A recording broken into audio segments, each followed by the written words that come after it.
আরবের মুনাফিকরা এমনি তাদের তাবেদার হয় নাই, কারণ ওদেরকে তারা এই ভয়ে জুজুর ভয়ে রেখে দিয়েছে। বিশ্বাস করেন, এই FBI, তারপর CIA, বাকি যারা যারা ওদের গোয়েন্দা সংস্থারা আছে, এরা সবাই কোনো না কোনোভাবে আরবকে নিয়ন্ত্রণ করছে। শুধু তাই না, ওদের আদলে প্রত্যেকটা সেকুলার মুসলিম কান্ট্রিকে সাজানো হচ্ছে। ওই ধাঁচেই সামরিক বাহিনীগুলো কাজ করছে। তাদের মিশন আমরা সার্ভ করতেছি, তাদের মিশন মুসলিমরা সার্ভ করতেছে। মিশরের নীলনদ থেকে ইরাকের ইউফ্রেটিস নদী পর্যন্ত, মিশর থেকে ইরাক, এই পুরো জায়গাটা ওরা উন্মুক্ত করতে চায়। করতেছে কিনা একটু একটু একটু একটু করে তারা এই মিশনের দিকে হেঁটে যাচ্ছে, এবং যারাই ওদের পথে বাধা দেবে তাদেরকে তারা ধ্বংস করে দেবে। আরবের মুনাফিকরা এমনি তাদের তাবেদার হয় নাই, কারণ ওদেরকে তারা এই ভয়ে জুজুর ভয়ে রেখে দিয়েছে। বিশ্বাস করেন, এই FBI, তারপর CIA, বাকি যারা যারা ওদের গোয়েন্দা সংস্থারা আছে, এরা সবাই কোনো না কোনোভাবে আরবকে নিয়ন্ত্রণ করছে। শুধু তাই না, ওদের আদলে প্রত্যেকটা সেকুলার মুসলিম কান্ট্রিকে সাজানো হচ্ছে। ওই ধাঁচেই সামরিক বাহিনীগুলো কাজ করছে। তাদের মিশন আমরা সার্ভ করতেছি, তাদের মিশন মুসলিমরা সার্ভ করতেছে। ওদের ওয়ার্ল্ড ব্যাংক, IMF কিছুই করতে পারতো না যদি আরবরা তাদেরকে তেল না দিত। শুধু তেল দিয়েছে তাই নয়, বরং তার একটা পেট্রো ডলার মনিটরি সিস্টেম চুক্তি করেছে। পেট্রো ডলার মনিটরি সিস্টেম, এটাকে আমরা বলি পেট্রো ডলার চুক্তি। এই চুক্তি ডলারকে বিশ্বের লিডিং কারেন্সি বানাইছে। ডলারের কি মূল্য আছে যে আমাকে এত টাকা দিয়ে $1 কিনতে হবে? এটা পিছনে আছে পেট্রো ডলারের ইতিহাস। এই কারণে আজকে ডলার সারা বিশ্বকে ডমিনেট করতেছে। আপনি ডলারের বাইরে চিন্তাই করতে পারবেন। ওয়ার্ল্ডে মাত্র 3টা কান্ট্রি আছে যে 3টা কান্ট্রি ওদের এই সিস্টেমের বাইরে থাকে, আর যারা থাকে তাদেরকে তো ওরা কত রকম চাপ দিচ্ছে এটা তো আপনারা জানেন। আশ্চর্য বিষয় হচ্ছে, 3টা মাত্র কান্ট্রির মধ্যে কোনো মুসলিম কান্ট্রি নাই, ইরান ছাড়া। যদি ইরানকে আমরা প্রপারলি ইসলামিক কান্ট্রি বলি না, কিন্তু ওই ইরানই ওদের বাইরে আছে। কিন্তু আরবের যারা সুন্নি কান্ট্রি তারা কেউ ওখানে নাই।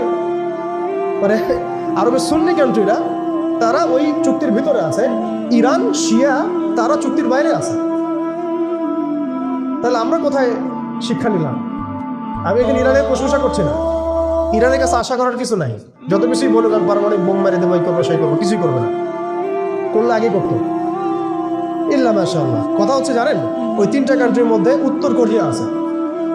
উত্তর কোরিয়ার মতো ছোট্ট একটা রাষ্ট্র, সে ওদের এই বলয় থেকে বেরিয়ে থাকতে পারে। আমাদের সাহস হয় না। আমাদের 57টা কান্ট্রি, কোটি কোটি জনগণ, খনিজ সম্পদ, তেল, গ্যাস, আর কি নাই, জনবল, সামরিক বাহিনী, প্রযুক্তি, ম্যানপাওয়ার সবই আছে। আমি বললাম শুধু ওই সিরাতের আদলে হাঁটি নাই, সিরাতের শিক্ষা থেকে আমরা শিক্ষা নেই নাই। ওই জজবা, ওই ইমান আমাদের মধ্যে থেকে চলে গেছে। আমরা ওই স্বপ্ন দেখাই বন্ধ করে দিয়েছি যে আমরা একসময় বিশ্বকে শাসন করতাম। এই স্বপ্নটা দেখাই বন্ধ হয়ে গেছে। মানুষ তো বাঁচেই স্বপ্ন নিয়ে যে আমি এরকম ছিলাম, আমাকে ওই জায়গায় যেতে হবে। মানুষ তো বাঁচেই একটা উদ্দেশ্য নিয়ে, গন্তব্য নিয়ে। আপনার লাইফের একটা গন্তব্য আছে, আপনি এই জিনিস অ্যাচিভ করতে চান এবং আপনি সেই পথে হাঁটছেনও, পরিশ্রম করছেন।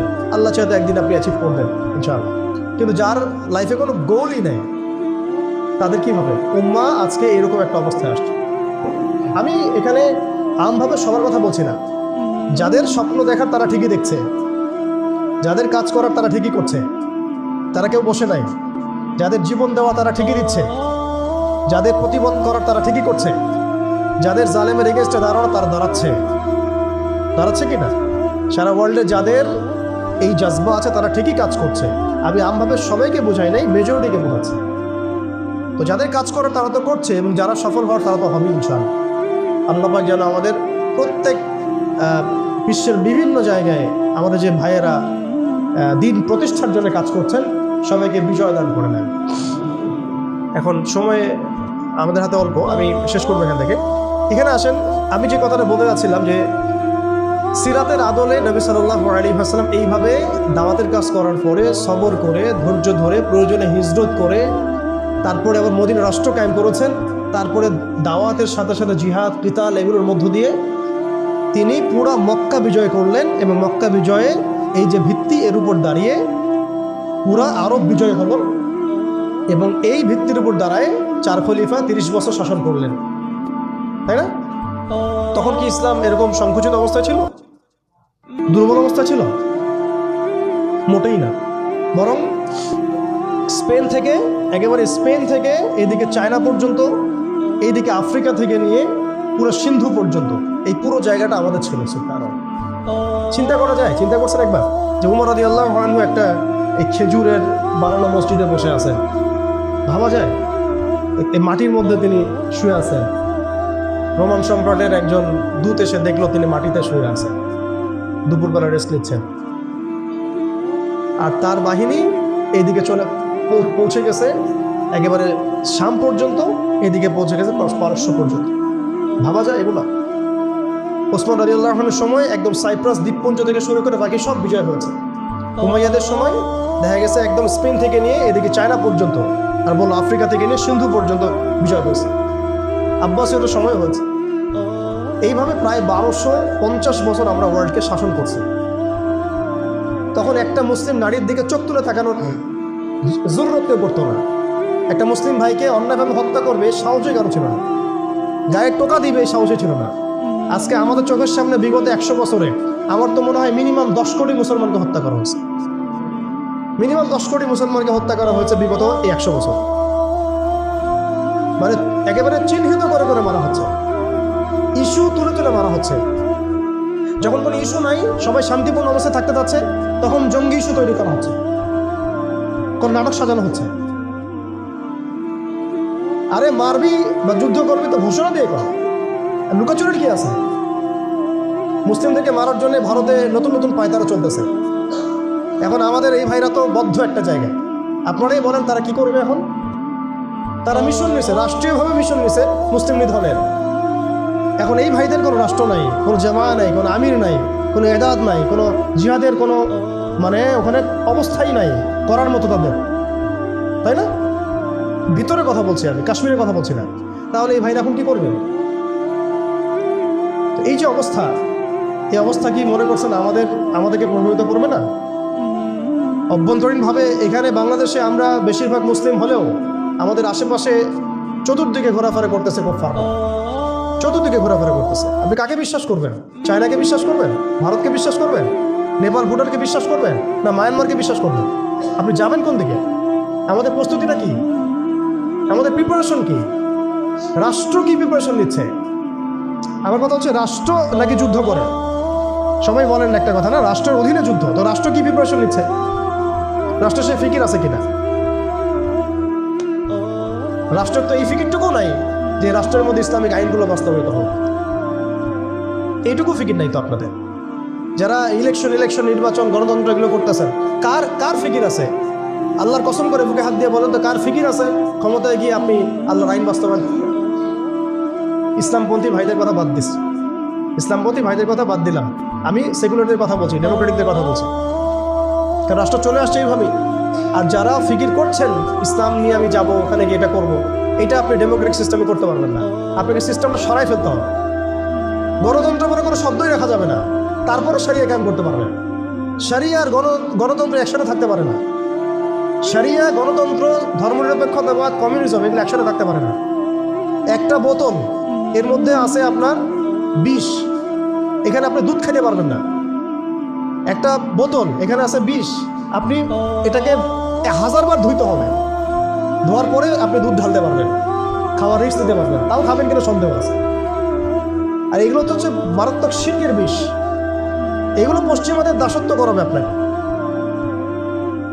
আমাদের হচ্ছে বড় কান্ট্রি আছে একটা তুরস্ক, একটা ইসলামিক ল বাস্তবায়ন করছে কিনা দেখায়।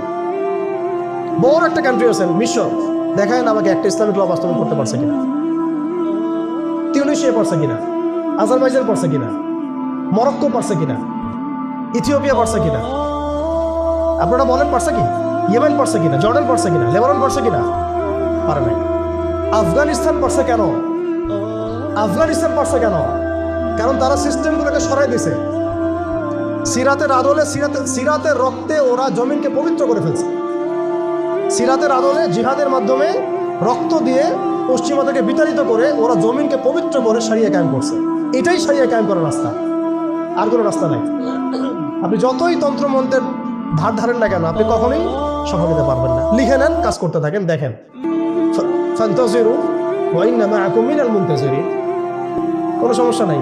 আফগান পারছে এই কারণেই, কারণ তারা পশ্চিমাদের তন্ত্রমন্ত্রের গোলক ধাঁধায় পড়ে নাই, তারা সিরাতের রাস্তায় হাঁটছে। ওকে, আমাদের সাথে লড়বা, আমরাও তোমাদের সাথে লড়বো, ঠিক আছে? হয় তোমরা থাকবে, না হলে আমরা থাকবো। হয় তাওহীদ থাকবে, না হলে শিরক থাকবে। হয় শরিয়া থাকবে, না হলে তোমাদের তন্ত্রমন্ত্র থাকবে। এই লড়াই যখন হইতে হইতে হইতে এক পর্যায়ে 20 বছর সময় লাগলেও সেটা আজকে বাস্তবায়ন হয়েছে, যেটা আপনার আমার অঞ্চলে 100 বছরও হয় নাই, 50 বছরও হয় নাই। এরপরেও আল্লাহ পাক আমাদেরকে চোখের সামনে কিন্তু মিসাল দেখাই দিয়েছেন, তারপরেও আমাদের মধ্যে বোধোদয় হচ্ছে না। আমরা বুঝতে পারছি না যে কোন পথে হাঁটবো। দেশের যত সমস্যা দেখবেন, মিডিয়া যান, মিডিয়া গেলে মনে হবে দেশের সমস্ত সমস্যার হালত এবং সমাধান হচ্ছে একটা বিষয়। মিডিয়ার ভাষায় মিডিয়া ঢোকেন, দেখেন কি হচ্ছে, অনেক প্রবলেম দেশের মধ্যে, সংস্কার এইটা সেটা অনেক কিছু হচ্ছে। ভাবখানা এমন যে সব কিছু থেকে উদ্ধার করবে আমাকে একটা শব্দ, তার নাম নির্বাচন। তার নাম মানে নির্বাচন হলেই সব সমাধান হয়ে যায়। এটা আমাদের আকীদা, আমাদের চিন্তা এরকম ভাই। একটা মুদির দোকানদারকে জিজ্ঞাসা করেন, সেও এই কথাই বলবে। আবার বুদ্ধিজীবীকে জিজ্ঞাসা করেন, সেও এই কথাই বলতেছে। টকশোতে বসে সেও কথা বলতেছে। এমপিকে বলেন, সেও কথা বলতেছে। মানে পুরো অবচেতন দাসত্ব, অবচেতন ইবাদত। দেখেন, আমার অবচেতন মনে আমরা ইবাদত করে ফেলছি গণতন্ত্রের, পশ্চিমাদের ওদের তন্ত্রমন্ত্রগুলো। ইলেকশন দিলে সব সমাধান হয়ে যাবে? কোন পদ্ধতিতে আপনি দিবেন? দেওয়ার পরে কি হবে? মূলনীতি কি থাকবে? সংবিধান কি থাকবে? সংস্কারগুলো কি কি হবে? আপনি কি আল্লাহর জমিন, আল্লাহর দিন কায়েমের দিকে আসবেন কিনা? এখানে তো অনেক কথা আছে। এগুলোকে সলিউশন না করে XYZ যেই আসুক, আপনি আমাকে বসায় দিন, আমি কিছুই করতে পারবো না। সিম্পল, আমাকে বসায় দেন, আমি কিছুই করতে পারবো না। আপনি সবচেয়ে পরহেজগার মানুষটাকে বসায় দেন, সেও কিছু করতে পারবে না, কারণ সিস্টেমটাই তাকে করতে দেবে না। এই জিনিসগুলো আমাদের বোঝা উচিত। উম্মার সংকটগুলো এভাবে আমাদের আইডেন্টিফাই করতে হবে। তো অনেক লম্বা হয়ে যাচ্ছে, হয়তো আমি শেষ করে দিই এখন। শেষ করি ভাই, অনেক লম্বা করা যাবে না, নামাজের ব্যাপার আছে।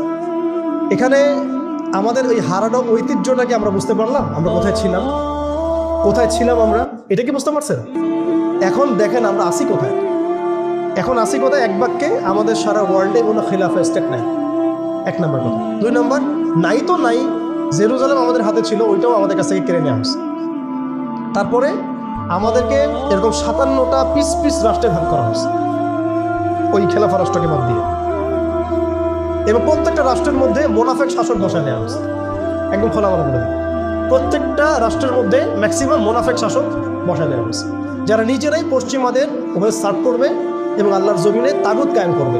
আল্লাহর জমিনে তাগুত কায়েম করবে। এবং করেছে তারা। তাগুত কি তারা তো বুঝে না। তাগুত মানে শয়তান। যেখানে আল্লাহর বিধান চলে না, ওখানে শয়তানের বিধান চলে। সিম্পল। এটা 1000 জন বুদ্ধিজীবী মিলেও যদি একটা সংবিধান লিখে আর সেখানে আল্লাহ বিরোধী আইন থাকে, সেটা তাগুত। এর নাম কি? তাগুত। এই তাগুত মানে শয়তান। কেউ যদি ওর প্রতি ইমানদার হয়ে মারা যায়, জাহান্নামে যাবে। কেউ যদি ওর প্রতি ইমানদার হয়ে মারা যায়, সরাসরি জাহান্নামে যাবে ইনশাআল্লাহ, কারণ সে তাগুতের দাসত্ব করছে। আর আমাদেরকে বলাই হয়েছিল, ওয়ামা ইয়াকফুর বিত্তাগুত ওয়া ইউমিন বিল্লাহ ফাকাদ ইসতামসাকা বিল-উরওয়াতিল ওয়াসতা লা ইনফিসামা লাহা ওয়াল্লাহু সামিউন আলিম। সূরা বাকারায় 256 নম্বর আয়াত পড়ে দেখুন, ভাষায় আয়াতুল কুরসির পড়ে আছে। তাগুতকে কুফরি না করা পর্যন্ত কেউ মুমিন হইতে পারে না। তাগুতের সাথে কুফরি না করা পর্যন্ত কেউ মুমিন হইতে পারে না। এটাই বাস্তব। এখন এইভাবে আমাদেরকে ভাগ করা হয়, মোনাফিক শাসক বসায় দেওয়া হয়। শুধু তাই না, প্রত্যেকটা কান্ট্রির মধ্যে ওই 4 দেবতা 5 দেবতা ঢুকাই দেওয়া হয়েছে, ওই যে বললাম আগে। তারপরে একটা ডিপার্টমেন্ট ধরে তারা ধ্বংস করছে। একটা ডিপার্টমেন্ট ধরে রাজনীতি ধ্বংস করছে, ইসলামিক রাজনীতি সরাই দিয়েছে। অর্থনীতি ধ্বংস করছে, সুদ ঢুকাই দিয়েছে। তার মধ্যে ঘুষ আছে, ইনফ্লেশন আছে, দুর্নীতি আছে, এগুলো তো আছেই। তারপরে সমাজের যে আমাদের ব্যাপারগুলো, সমাজের নীতি নৈতিকতার বিষয়গুলো দেখেন একেবারেই উঠাই দিচ্ছে, দিন দিন উঠাই দিচ্ছে। এখন নাকি আপনি স্ত্রীর সাথে সহবাস করলে ধর্ষণ হবে। সুবহানাল্লাহ, কি অবস্থা! আর এদিকে আপনি পতিতালয়ে গেলে ওইটা হচ্ছে শ্রমিকের কাছে গেছেন আপনি। কি বোঝাচ্ছে আমাদেরকে তাহলে? এটাই তো নাকি? আর আপনি নাউজুবিল্লাহ, কেউ যাবে পতিতালয়ে, তাদেরকে বলা হচ্ছে তারা শ্রমিক। তসলিমা নাসরিনকে আমরা এখান থেকে বিতাড়িত করছিলাম কেন? তসলিমা নাসরিনকে আমরা বিতাড়িত করছিলাম কেন? ঘুরে ফিরে তো সেটাই আসতেছে। আবার শুধু তাই না, এখন আবার লিঙ্গ চেক করতে হয়, সে কি নারী না পুরুষ না অন্যান্য। অন্যান্য মানে কি জানেন? অন্যান্য মানে কি ট্রান্স কিনা? ট্রান্সজেন্ডার চালু করে দেওয়া হলো। আরে ভাই, হজের নিবন্ধন করতে গেলেও দেখা যাচ্ছে অন্যান্য আসতেছে। কি বোঝাচ্ছে না আমাদেরকে তাহলে? মানে ট্রান্সজেন্ডারটাকে আপনারা ভিতরে ভিতরে এটাকে প্রমোট করে ফেললেন, লিগালাইজ করে ফেললেন। আবার সমকামিতা তো আছেই, জেনা ব্যভিচার এগুলো তো ছড়াচ্ছেই, ফ্রি মিক্সিং দিয়ে দিছে, ছেলেমেয়ের অবাধ মেলামেশা, মানে সমাজের একটা যে স্থিতিশীলতা থাকে মুসলিমদের, এটাকে ধ্বংস করছে এরা। এরা কি পশ্চিমারা এসে করছে এখানে? ওদের অনুগত দাসদেরকে দিয়ে করেছে। সমাজকে ধ্বংস করছে, অর্থনীতি ধ্বংস করছে, রাজনীতি ধ্বংস করছে, মিডিয়াগুলো ওদের হাতে নিয়ে নিছে। মিডিয়া হাতে নিয়ে আমার হচ্ছে মানে দিনকে ওরা রাত বাড়াই দেবে, রাতকে দিন বাড়াই দেবে। আর আপনারা তাদেরকে এত বিশ্বাসও করেন, অনেকে একটু ইসলামিক নিউজ করলে আপনারা বিশ্বাসও করেন। আসার সময় যে আমরা মাওয়া আসলাম, ওখানে দেখবেন একটা পোস্টার আছে বড় করে, সেটাতে লেখা আছে যে ওই যে আবু সাইদের ছবি দেওয়া আছে, দিয়ে আছে কি নতুন বাংলাদেশে স্বাগতম না, এরকম কিছু একটা নিচে লেখা আছে প্রথম আলো। দেখেন এদের চরিত্র দেখেন, এরা বিগত প্রায় শুরুর থেকে এরা আজ পর্যন্ত এই তাগুতের সার্ভ করছে, ভারতের দালালি করছে, ফ্যাসিস্টের দোষক ছিল। এরা আমাদেরকে জঙ্গি বানাইছে, এরা বহু মানুষকে কারাগারে পাঠাইছে, এরা বহু মানুষের গুমের জন্য দায়ী, খুনের জন্য দায়ী, হত্যার জন্য দায়ী, ফাঁসির জন্য দায়ী। এরা আবার পাল্টি মারলো পরিবর্তিত বাংলাদেশ। দেখছেন, এই হচ্ছে মিডিয়া অবস্থা। প্রত্যেকটা মিডিয়া ওরা হাতে নিয়ে নিয়েছে, এবং এর সাথে প্রযুক্তিগত উন্নয়ন। আমি তো বলছিলাম যে মানে আমাদেরকে এইভাবে মনিটর করা হতো যে আমাদের ফোনে যদি আপনি একটা কল দেন, মেসেজ করেন, তাহলে আপনি ট্রেস হয়ে যাবেন। এইভাবে মনিটর করা যায়। আপনি গোপনে আপনার স্ত্রীকে কি বলছেন সেটা তারা শুনতেছে আড়িপেতে।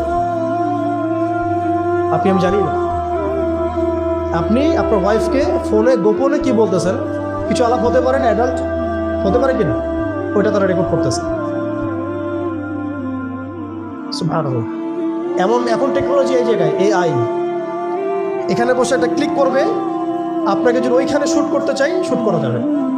ড্রোন এসে আপনার কপালে গুলি মেরে দিয়ে চলবে দূর থেকে। এই প্রযুক্তি দিয়ে এই ফিলিস্তিনে বহু মানুষকে মারা হচ্ছে এখন। তো আমি বলতে চাচ্ছিলাম আমরা কোন জায়গায় আসছি, এই জায়গায় এখনকার হালত, আজকে এই জায়গায় তারা আমাদেরকে নিয়ে আসছে। এখন প্রশ্ন হচ্ছে যে এই ওদের যে মানে অগ্রগতি, আমাদের যে অধঃপতন, এই জিনিসটার জন্য কি শুধু তারাই দায়ী না আমরাও দায়ী আছি?